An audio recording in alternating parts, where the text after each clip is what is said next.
आदरणीय देवाभाऊ यांना विनंती करतो की आपण सर्व कार्यकर्त्यांना मार्गदर्शन करावं।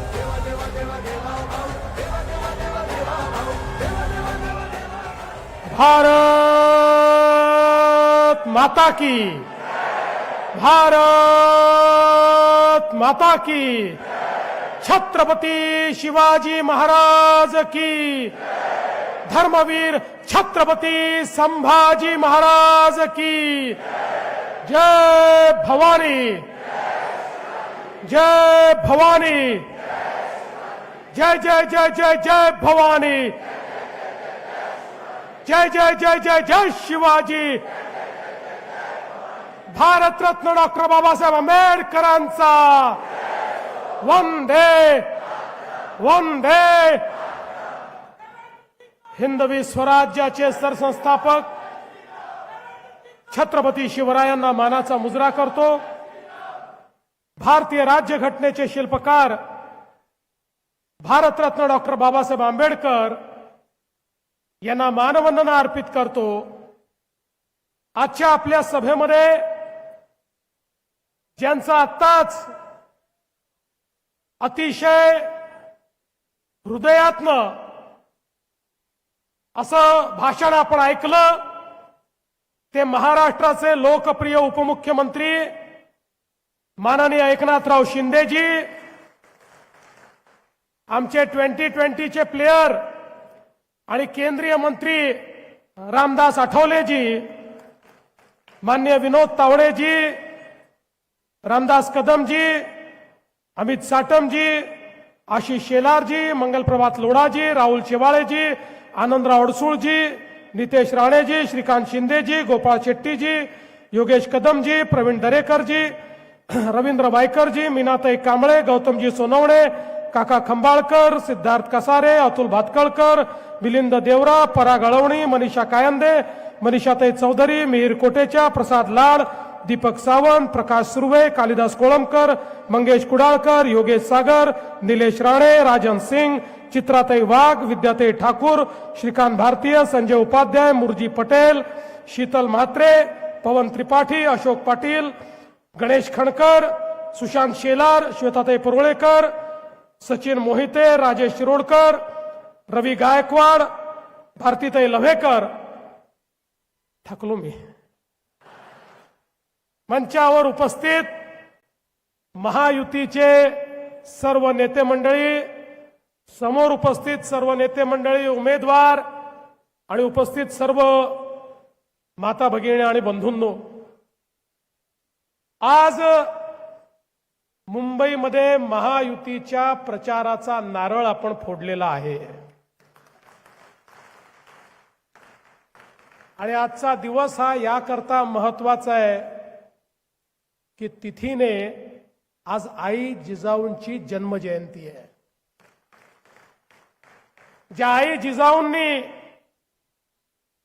देव देश आणि धर्माकरता स्वराज्याची निर्मिती करण्याकरता छत्रपती शिवरायांना मार्गदर्शन केलं आणि तयार केलं, त्या आई जिजाऊंची जयंती एकीकडे आहे आणि दुसरीकडे खऱ्या अर्थानं रूढीवाद्यांच्या जोखडातनं स्त्रियांना मुक्त करणाऱ्या आमच्या क्रांतीज्योती सावित्रीबाई फुले यांची देखील आज जयंती आहे। अशा या पवित्र दिवशी आपण प्रचाराची सुरुवात केली आहे आणि निवडणूक कधी आहे आपल्या सगळ्यांना माहिती आहे। 15 तारखेला निवडणूक आहे, 14 तारीख आणि 15 तारीख ही संक्रमणाची तारीख आहे। या संक्रमणामध्ये आपल्याला हा चमत्कार घडवायचा आहे। 16 तारीख ही छत्रपती आमचे धर्मरक्षक, स्वराज्य रक्षक संभाजी महाराज यांच्या राज्याभिषेकाची तिथी आहे।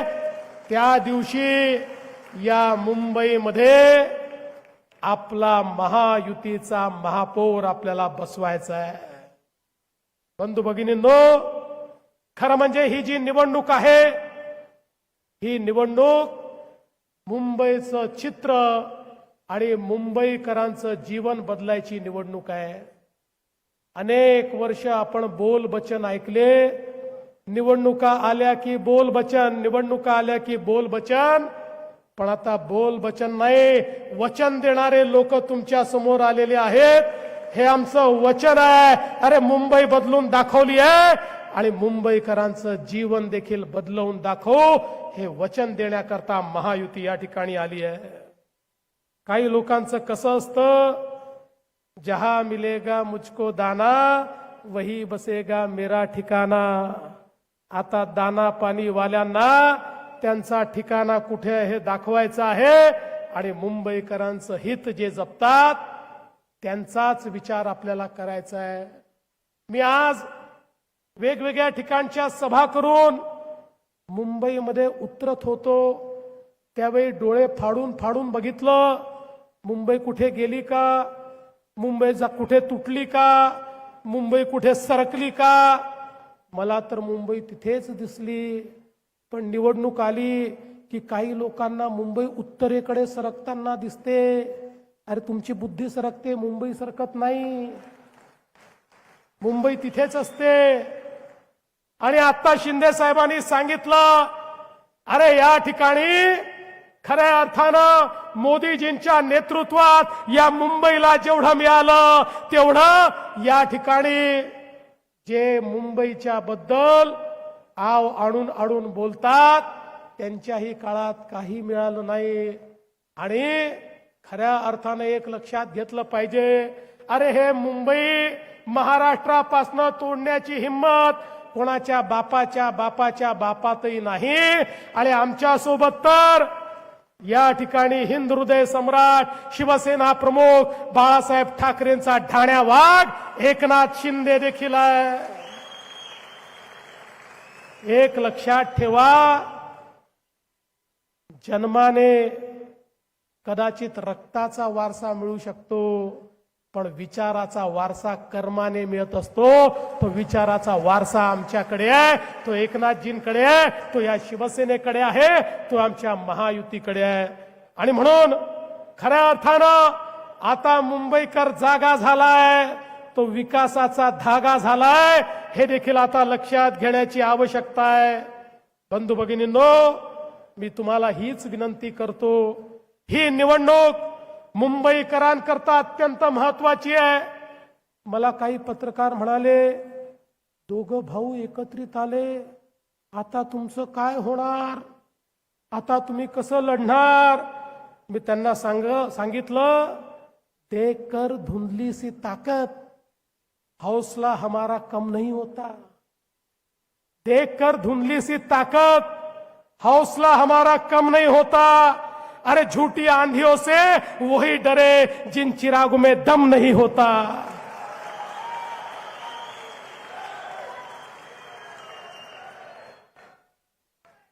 आता या ठिकाणी खरं म्हणजे शिंदे साहेब, तुम्ही यांचं कॅम्पेन बघितलं, मला तर आता असं लक्षात आलं आहे की मुंबईमध्ये निवडणुकीमध्ये श्रेय चोरणारी टोळी सक्रिय झाली आहे. आणि या टोळीमध्ये काही अबोध बालकं देखील आहेत जे श्रेय चोरण्याचा प्रयत्न करतायत. म्हणतात सगळं आम्हीच केलं, या ठिकाणी कोस्टल रोडही आम्हीच केला, मेट्रोही आम्हीच केली. ये पब्लिक है, ये सब जानती है. अरे अर्ध्या रात्री ते मुंबईकरांना उठवून विचारलं, कोस्टल रोड कोणी केला, बीडीडी चाळीचा विकास कोणी केला, या ठिकाणी मेट्रोचं काम कोणी केलं. अर्ध्या रात्री मुंबईकर सांगतील हे महायुतीने केलं. आणि अर्ध्या रात्री त्यांना विचारा, प्रत्येक कामामध्ये खोडा कोणी घातला, प्रत्येक कामाला स्थगिती कोणी दिली. अर्ध्या रात्री झोपेतून उठवून त्यांना विचारलं तर ते एकच नाव घेतील, माननीय उद्धवजी ठाकरे. ते आपलंच नाव या ठिकाणी घेतील. पण बंधू भगिनींनो, अलीकडच्या काळामध्ये वेगवेगळे मुद्दे यायला लागले. मग मुंबईचा महापौर कोण होणार असा मुद्दा देखील आला. मी परवा स्पष्ट सांगितलं, आता आमच्या एकनाथराव शिंदेजींनी देखील स्पष्ट सांगितलं, मुंबईचा महापौर महायुतीचाच होणार. मुंबईचा महापौर हिंदूच होणार आणि मुंबईचा महापौर मराठीच होणार.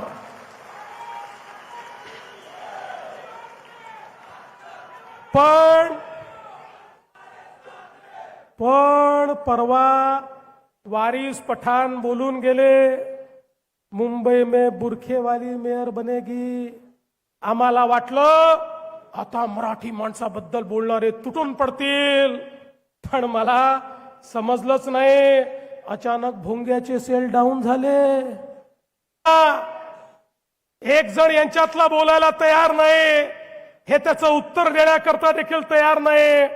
आता आम्हालाच त्यांना चार्ज करावं लागेल, तर कदाचित या भोंग्यातनं आवाज निघतील. आणि म्हणून त्यांच्या छातीवर उभं राहून सांगतो, या ठिकाणी महापौर हिंदूच बनेल, या ठिकाणी महापौर मराठीच बनेल.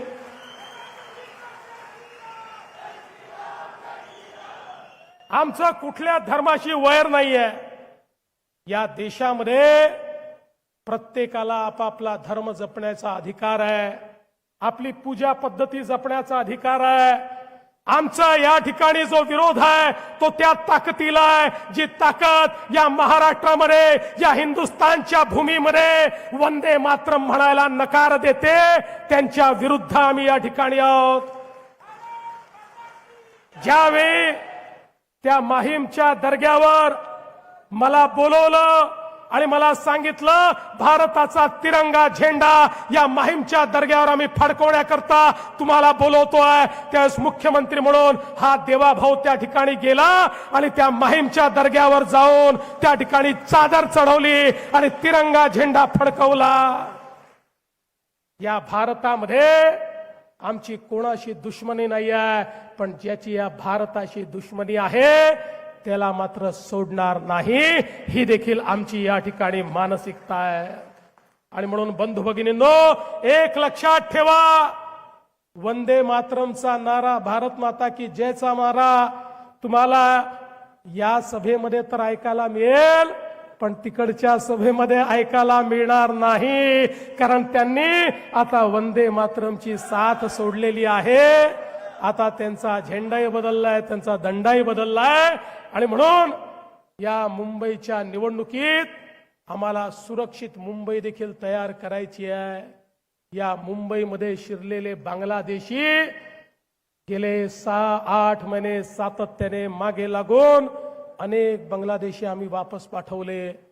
पण पुढच्या काळामध्ये एक एक मुंबईतला बांगलादेशी या बंगालमधनं आलेला, त्या बंगालच्या रस्त्याने, त्या ममता दीदीच्या आशीर्वादाने या ठिकाणी आलेला एक एक बांगलादेशी शोधून काढू आणि त्याला बंगालमध्ये, त्याला बांगलादेशमध्ये परत पाठवण्याचं काम आणि सुरक्षित करण्याचं काम हे या ठिकाणी केल्याशिवाय आम्ही थांबणार नाही.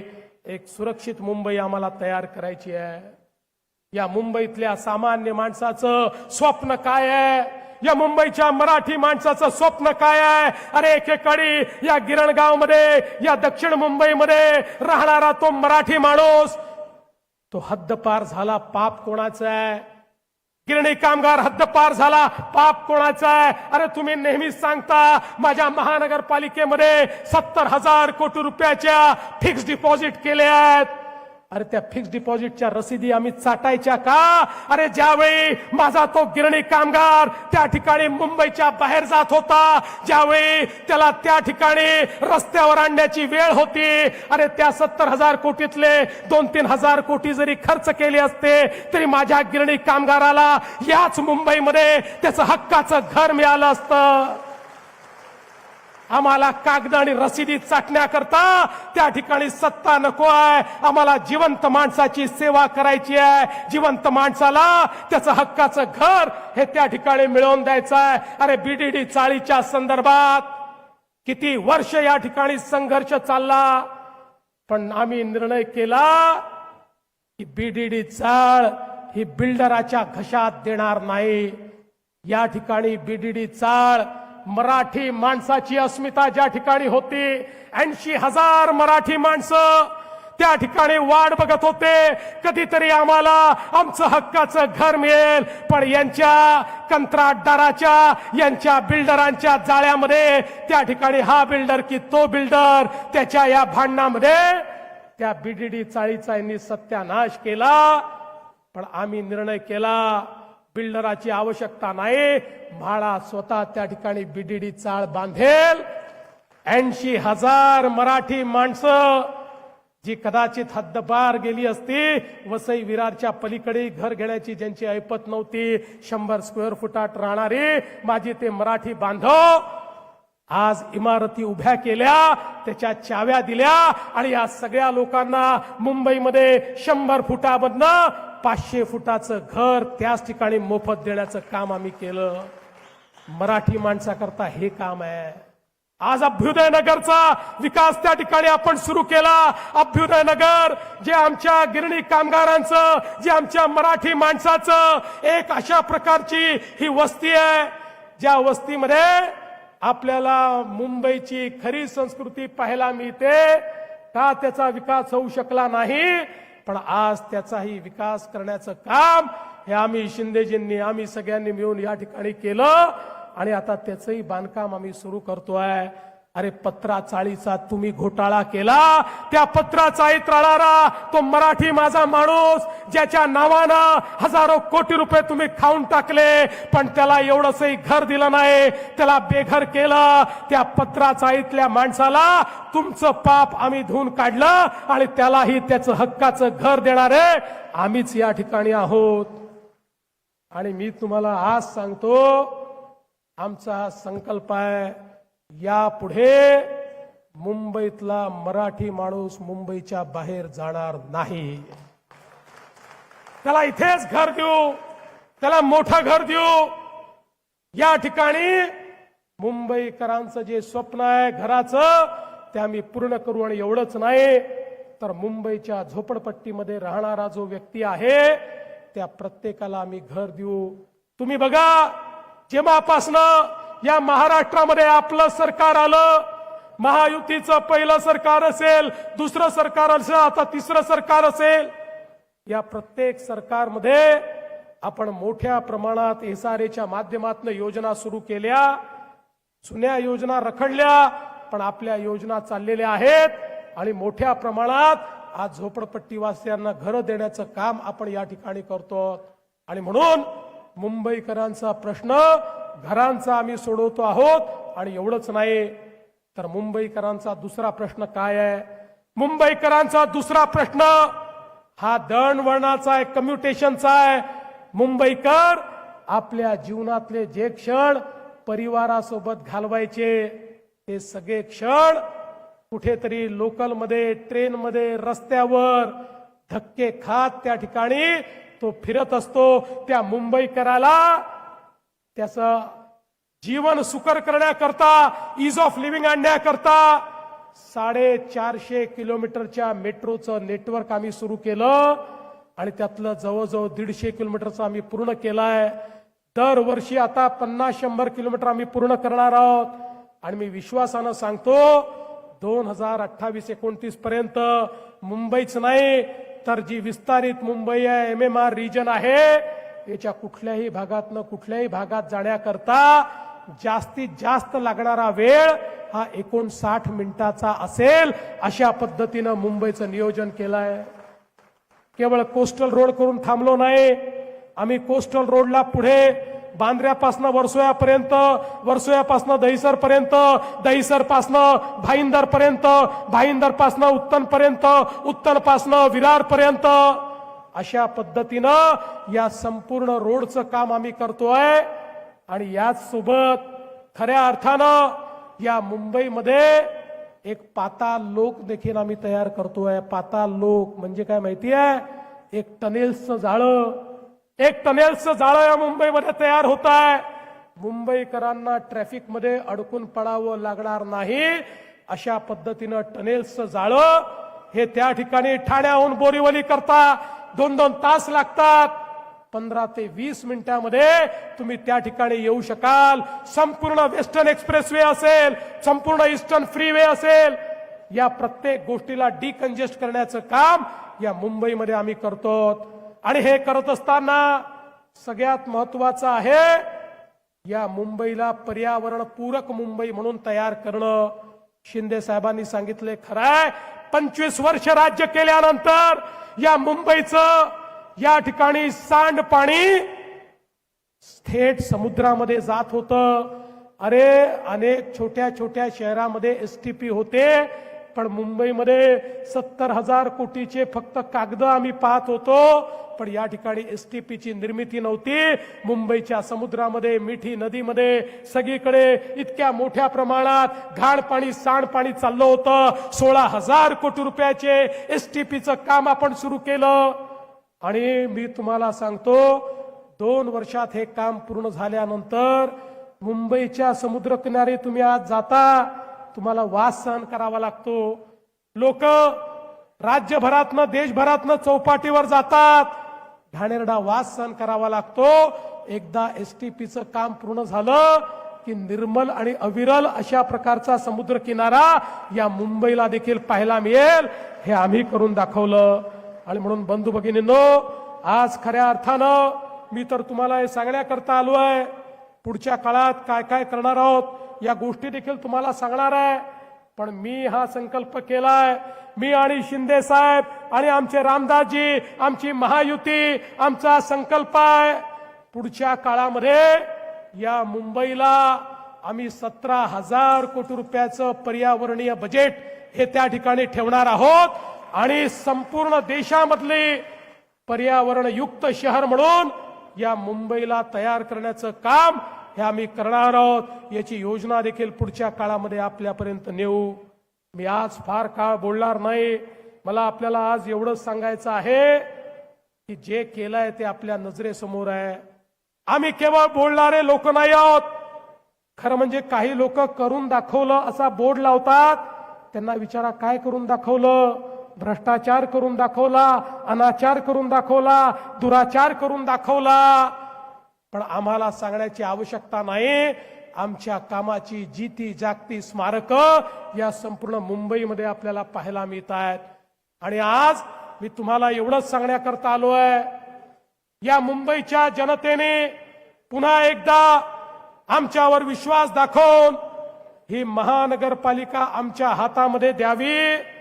पारदर्शी प्रामाणिकतेतून या महानगरपालिकेच्या माध्यमातून एक नवीन मुंबई घडवून दाखवू. आज मुंबईमध्ये लोक येतात तर ते म्हणतात मुंबई बदलते आहे, पण आम्हाला केवळ इन्फ्रास्ट्रक्चर बदलायचं नाही आहे. या मुंबईतले गोरगरीब मध्यमवर्गीय यांच्या जीवनामध्ये परिवर्तन आणायचं आहे. तो आमचा प्रयत्न आहे, त्याकरता आमचा संघर्ष आहे आणि त्याकरता मुंबईकरांचा आशीर्वाद आम्हाला हवाय. तो आशीर्वाद आज या निमित्ताने आपल्या सगळ्यांना मागतो आणि हा विश्वास व्यक्त करतो. येत्या 15 तारखेला या ठिकाणी एक मोठा विजय आपला होईल. भारतीय जनता पार्टी, शिवसेना आणि रिपाईचे जेवढे कार्यकर्ते आहेत, या सगळ्या कार्यकर्त्यांनी एक दिलाने या ठिकाणी काम करावं, एकजुटीने काम करावं, मेहनतीने काम करावं. 15 तारखेपर्यंत दिवसाची रात्र आणि रात्रीचा दिवस करावा. आणि मी तुम्हाला या ठिकाणी शब्द देतो, 16 तारखेचा विजय हा महाविजय असेल. हा माझा तुम्हाला शब्द आहे. एवढंच बोलतो आणि माझं बोलणं संपवतो. धन्यवाद. जय हिंद, जय महाराष्ट्र. खूप खूप धन्यवाद आदरणीय देवा भाऊजी. नक्कीच विजय 16 तारखेला आपला आहे. सगळ्यांना मी जागेवरती उभं राहण्याची विनंती करतो.